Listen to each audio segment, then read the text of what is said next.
নমস্কার বন্ধুরা, আমি মনোয়েন্টিভ চ্যানেলে আপনাদের সকলকে স্বাগত জানাই। প্রাচীনকাল থেকেই মন্দির, পূজা, অর্চনা এগুলোকে নিয়েই ভারতবাসী বরাবরই আবেগী। দেবতাদের সম্পর্কে নানা তথ্য জানতে তারা সব সময়ই আগ্রহী। ভারতবর্ষের এমন বহু মন্দির রয়েছে যেখানে লুকিয়ে রয়েছে বহু রহস্য। পুরীর জগন্নাথ মন্দিরও তারই মধ্যে অন্যতম। এই মন্দিরের পিছনে রয়েছে এমন কিছু বৈশিষ্ট্য যা শুনলে সত্যি শিউরে উঠবেন। পুরী ঘুরতে গিয়েছেন অথচ জগন্নাথ দেবের দর্শন করেননি, এমন বাঙালি পাওয়া কার্যত অসম্ভব। যারাই পুরীতে জগন্নাথ দেবের দর্শন করেছেন তারা সকলেই জানেন এই রহস্যগুলি কতটা জটিল। এই মন্দিরের ইতিহাস যতটা পুরানো ঠিক ততটাই অলৌকিক। এমন অনেক অদ্ভুত ঘটনা এখানে দেখা যায় যা সত্যিই আশ্চর্যজনক। বিজ্ঞানও এইসব কিছুর কাছে অচল। তো আসুন আজ পুরীর জগন্নাথ মন্দিরের সেই রহস্যগুলি সম্পর্কে জেনে নেওয়া যাক। রহস্য 1। কথিত আছে পুরীর জগন্নাথ মন্দিরে নাকি ভগবান শ্রীকৃষ্ণের মৃত্যুর রহস্য লুকিয়ে রয়েছে। দাপর যুগে ভগবান শ্রীকৃষ্ণের অন্ত্যেষ্টিক্রিয়ার পর তার জ্বলন্ত হৃৎপিণ্ডটি নদীর জলে ভাসিয়ে দেন পাণ্ডবরা। আর সেই হৃৎপিণ্ডই নদীর জলে ভেসে আসে রাজা ইন্দ্রদ্যুম্নের কাছে। মহারাজ ইন্দ্রদ্যুম্ন স্বপ্নাদেশ পেয়ে এই শ্রীক্ষেত্র পুরীতে নীলমাধব রূপে তার প্রতিষ্ঠা করেন। রহস্য 2। পুরীর মন্দিরের চূড়ায় যে পতাকা রয়েছে তা সর্বদাই হাওয়ার বিপরীত দিকে উড়তে থাকে। এই ঘটনার ব্যাখ্যা আজও বৈজ্ঞানিকভাবে কিছু পাওয়া যায় না। সেখানে এমন কি রহস্যময় ঘটনা রয়েছে যে সেখানে পতাকাটি আজও অন্যরকমভাবে আচরণ করে। রহস্য 3।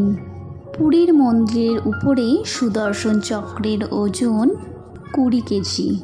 পুরী শহরের যে কোনো জায়গা থেকে এই চক্রকে দেখা যায়।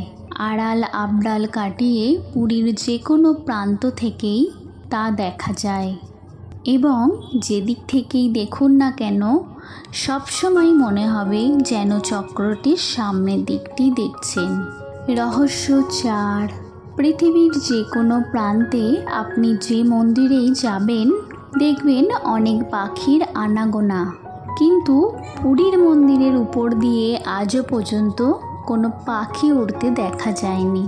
এমনকি মন্দিরের উপর দিয়ে যায়নি কোনো বিমান। অনেকেই মনে করেন জগতের নাথ জগন্নাথের উপর কেউ নেই। সেই বার্তাই দিচ্ছে এই মন্দির বছরের পর বছর ধরে। রহস্য 5। জগন্নাথ দেবের মন্দিরে মোট 4টি দরজা রয়েছে। তার মধ্যে অন্যতম হল সিংহদ্বার। এই সিংহদ্বারের আগে পর্যন্ত সমুদ্রের গর্জনের শব্দ শোনা যায়, কিন্তু তারপর সিংহদ্বারের একটি সিঁড়ি পেরোলেই সেই শব্দ আর শোনা যায় না। এমনকি এত বড় মন্দিরের কোনো স্থান থেকেই এত কাছে থাকা সমুদ্রের কোনো শব্দই শোনা যায় না। রহস্য 6। পুরীর জগন্নাথ মন্দিরটি এমনভাবেই তৈরি যে এর ছায়া জমিকে স্পর্শ করে না। সকাল থেকে সন্ধে পর্যন্ত কখনোই আপনি এর ছায়া দেখতে পাবেন না। এমনটা আপনি নিচে গেলেও তা দেখতে পাবেন। এটাই নাকি প্রভুর যগন্নাথের মায়া। কেন এমন ঘটনা ঘটে তা নিয়ে বাস্তুকারদের মধ্যে বহু বিতর্ক চলছে যুগ যুগ ধরে।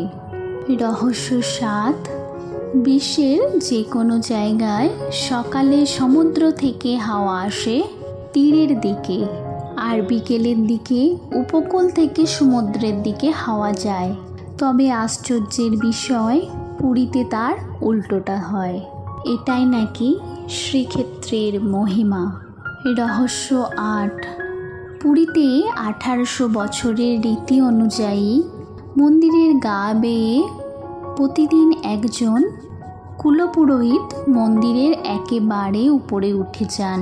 সেখানে গিয়ে আগের দিনের ধ্বজা পাল্টে নতুন ধ্বজা লাগিয়ে সন্ধ্যা দেখিয়ে নিচে নেমে আসেন। আজও পর্যন্ত এই কাজের অন্যথা কোনো দিন হয়নি। পুরীর মন্দিরে সবথেকে অবিশ্বাস্য বৈশিষ্ট্য হল জগন্নাথ দেবের মহাপ্রসাদ। সারা বছর ধরেই সমপরিমাণ প্রসাদ রান্না করা হয়, কিন্তু ওই একই পরিমাণ প্রসাদ দিয়ে কয়েক হাজার মানুষ বা 20 লক্ষ মানুষকে খাওয়ানো হোক, তবু প্রসাদ কখনোই নষ্ট হয় না বা কখনো কম পড়ে না এবং কেউ অভুক্ত থাকে না।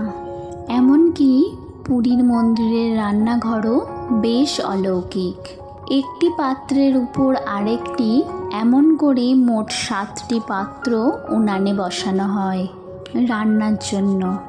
এই পদ্ধতিতে যে পাত্রটি সবচেয়ে উপরে বসানো থাকে সেটির রান্না সবার আগে হয়। এইভাবেই সবচেয়ে নিচের পাত্রটির রান্না সবশেষে সম্পন্ন হয়। রহস্য 10।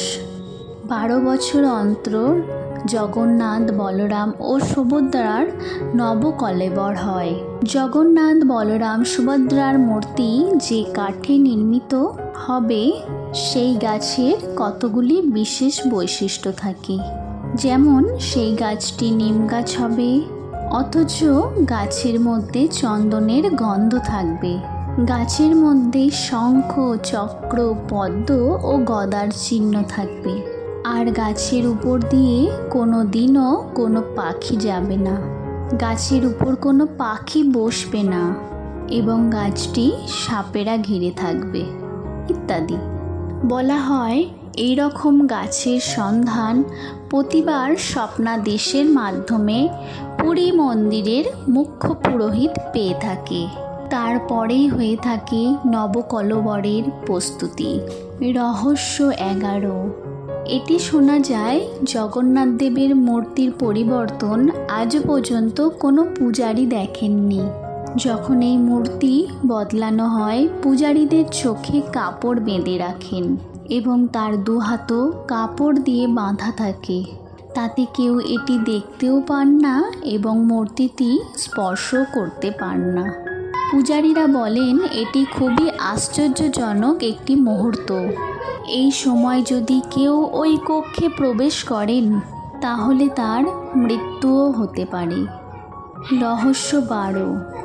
পুরীর জগন্নাথ মন্দিরের শেষ রহস্যটি হল গুপ্তধনের চাবির রহস্য। এই মন্দিরের বার্ষিক আয় প্রায় 50 কোটিরও কাছাকাছি, যেখানে মন্দিরের সম্পত্তি প্রায় 250 কোটি। অনেকের মতে মন্দিরের গুপ্তধনের পরিমাণ এর থেকেও বেশি। স্থানীয় লোকজনের মতে মন্দিরের উচ্চতা যতটা ঠিক ততটাই এই মন্দিরের গুপ্তধনের পরিমাণ, যা অর্থ ও জহরতে পরিপূর্ণ।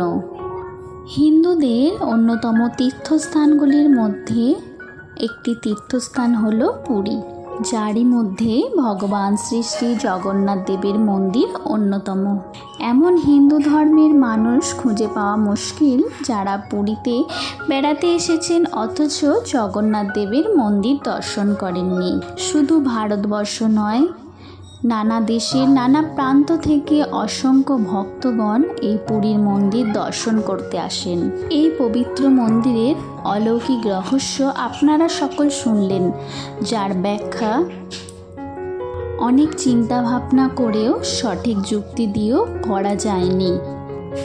আপনারা কি কেউ পুরীর জগন্নাথ মন্দির দর্শন করেছেন এবং সেখানে কি কি অলৌকিক সমস্যার সম্মুখীন হয়েছেন?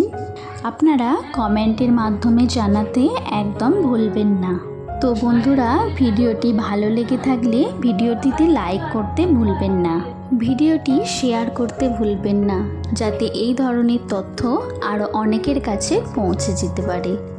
সকলে ভালো থাকবেন, সুস্থ থাকবেন। ধন্যবাদ। জয় জগন্নাথ।